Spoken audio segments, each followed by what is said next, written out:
Hi all, welcome and welcome back to my channel. In this video, I want to share a devastating story with you out of Verdigris, Oklahoma, where an officer patrolling the streets on July 20th of 2023 around 4 p.m. noticed something strange and uncovered a nightmare. According to police, as the officer drove down a street in a city east of Tulsa, he noticed fireworks shooting out of the inside of a garage.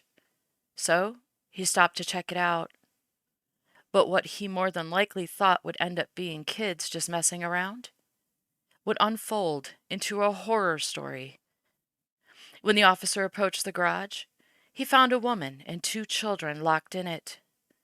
The woman told him she went to the home to take a child for a visitation with his mother earlier in the day, but when she arrived, the mother held her at gunpoint, took her cell phone and her child, and locked her and the other two children she brought with her in the garage.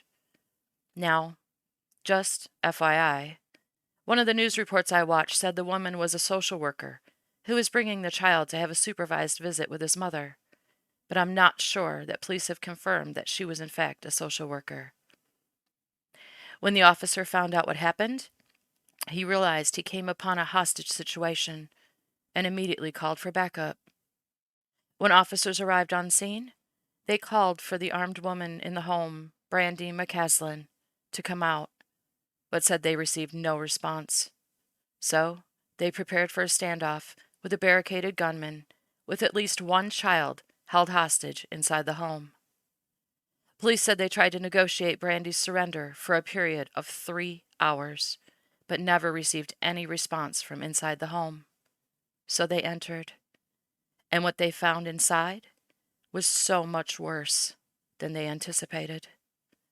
They found Brandy and her 3 boys, ages 11, 6, and just 10 months, all deceased from gunshot wounds, and the handgun they say Brandy used to kill them all. The clip I'm about to play for you is the public information manager giving information about the case, but the volume is very low, so I'll follow it with louder clips, just in case you're turning your volume up. The public information manager for the Oklahoma State Bureau of Investigation, Hunter McKee, says that Verdigris police were driving in the neighborhood at 4 p.m. near East Dogwood Court and Cypress Street when they noticed fireworks erupting outside of a home. Police went to investigate when they heard those fireworks and discovered that there was an armed and barricaded person inside of the home. They tried to make contact, and that's when a standoff ensued for the next 3 hours. After no response, they decided to make entry into the home, where they found an adult woman along with 3 children dead inside, all with apparent gunshot wounds. That woman has now been identified by OSBI as 39-year-old Brandy McCaslin. Neighbors I talked to say McCaslin grew up in that same house since she was a little girl. We also spoke with the father of the 10th-month-old who was killed via social media. And while he confirmed it was his son who was killed, he understandably was not ready to talk about the tragedy. When you're talking about 4 individuals who are dead, 3 children, this is extremely difficult for everybody involved.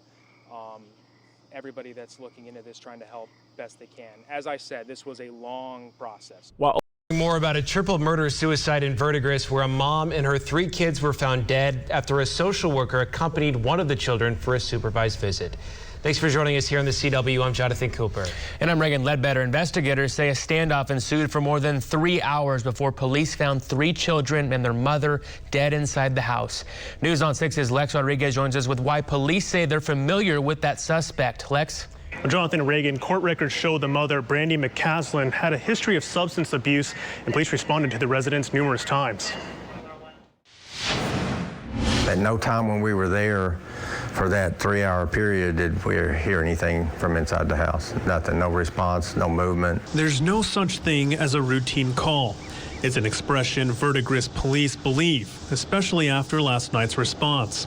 Police Chief Jack Shackelford says officers have been called out to Brandy McCaslin's house several times in the past. We knew her from previous encounters that we had with that residence and some of the other issues we had there before, so I knew her by first name basis, knew who she was. He says officers responded to domestic violence and child welfare calls so many times that he could draw the layout of the house. Having been in the house numerous times dealing with her, I gave him a diagram for plan of the house because I've been in it a bunch. After surrounding the home for hours, tactical teams used the diagram to plan their breach into the house, clearing it room by room, until they found everyone dead inside. They went in, they finally made their way back to the back of the house where the bedroom was and discovered the suspect and the victims. A relative identified the victims as 11-year-old No, 6-year-old Bryce, and 10-month-old Billy. There's a lot of stress and stuff in going on, and people have issues. If you're having problems, then by all means get some help. We reached out to DHS, which calls this a heartbreaking situation. We also asked why 2 of the 3 kids were allowed to be with the mother without supervision, but the department says it's too early in the investigation to answer that. Lex Rodriguez, Oklahoma's own News on 6. I wonder if it's too early in the investigation to find out why the police were called out to her house so many times for CPS issues, and nothing was ever done to protect those precious children. I didn't hear Mr. I've been called to that house so many times I knew the layout by heart say that every time they were called out, they found nothing wrong. No basis to take any action against Brandy. That the claims were unfounded and the children were A-OK. Did you?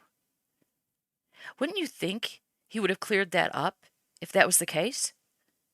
Because people do get petty and will repeatedly call CPS on a parent for no reason, just to be an a-hole. Hell, I see it here on the YouTube streets all the time.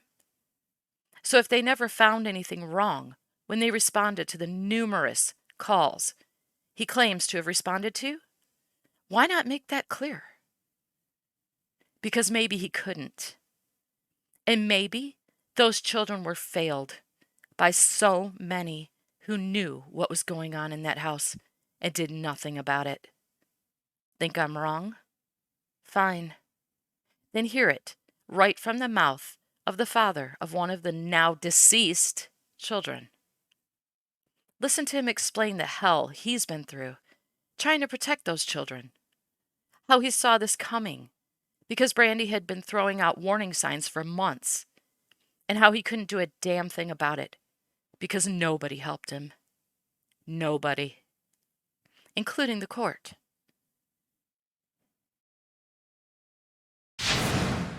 It's an emotional evening after loved ones gathered here tonight to pay their respect to the victims. A community in mourning, sharing a moment they hoped to never experience. Memorials now stand in a front yard where neighbors say will be reminders where they once watched children play. Billy's father, Billy Jacobson Sr., says he knew something like this would happen because it almost happened earlier this year. There was an incident in January where Brandy had tried to commit suicide, and they actually had to wrestle the gun out of her hand. Her nephew did, and it was unsafe. I knew. I went and filed for emergency custody. He says the courts ordered supervised visits after Billy's mother received therapy, but he still didn't think it was safe for his son. He says they went back to court, but the results were not what he thought they would be. And she just asked, she said, he said, is there anything else? She said, can I have unsupervised visitation with my son back?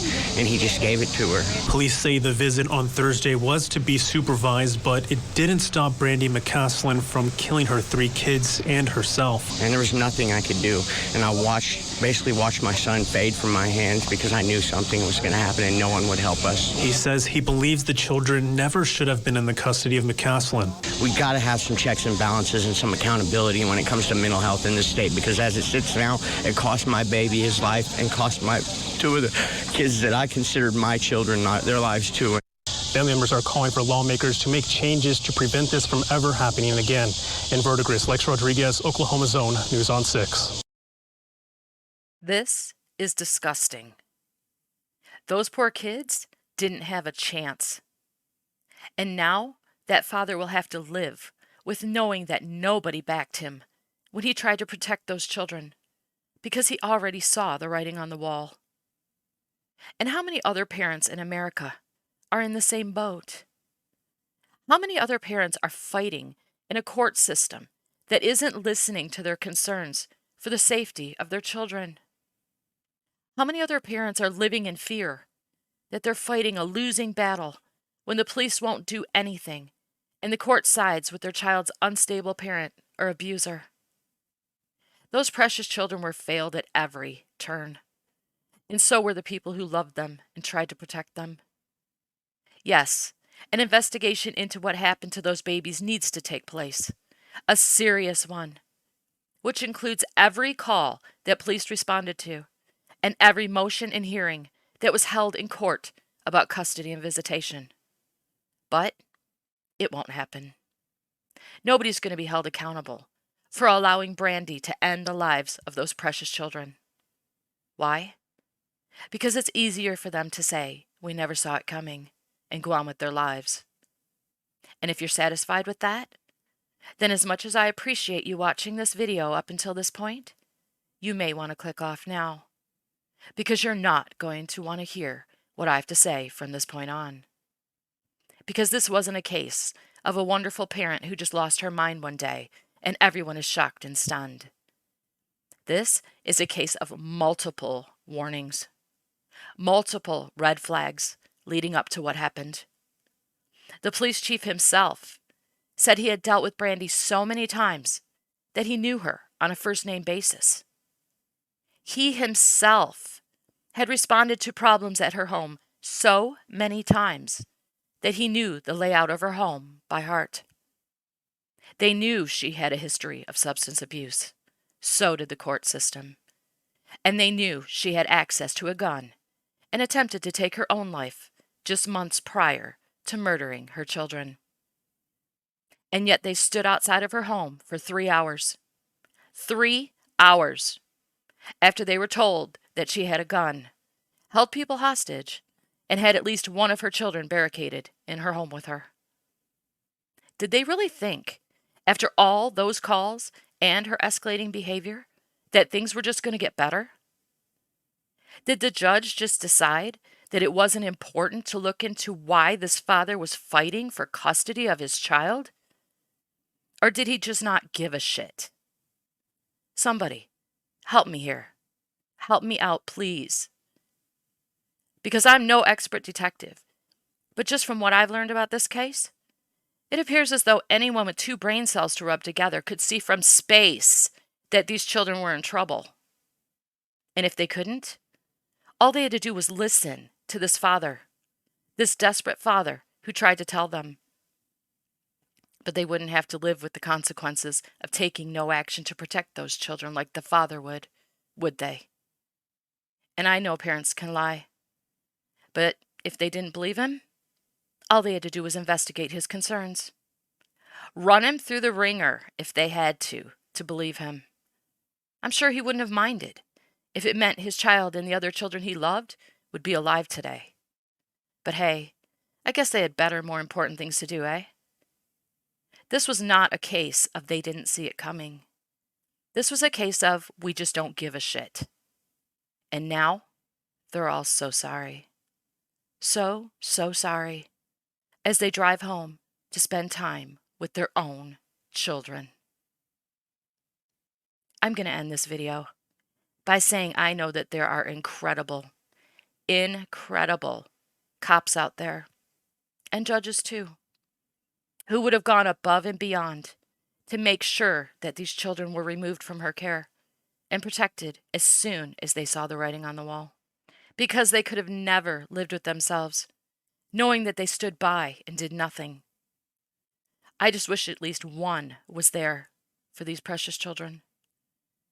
And I pray for all the parents out there, desperately fighting to protect their children, in a world where it's just easier for the authorities who can help to turn a blind eye and line up their excuses for why they didn't. Their sorries aren't going to bring those babies back. And if I was any of their fathers, I'd be telling them to their faces right where they can shove them. Thank you all so much for watching. I appreciate you. And if you're fighting like hell to protect your children, I'm praying for you. Stay safe out there, and I'll see you on my next video.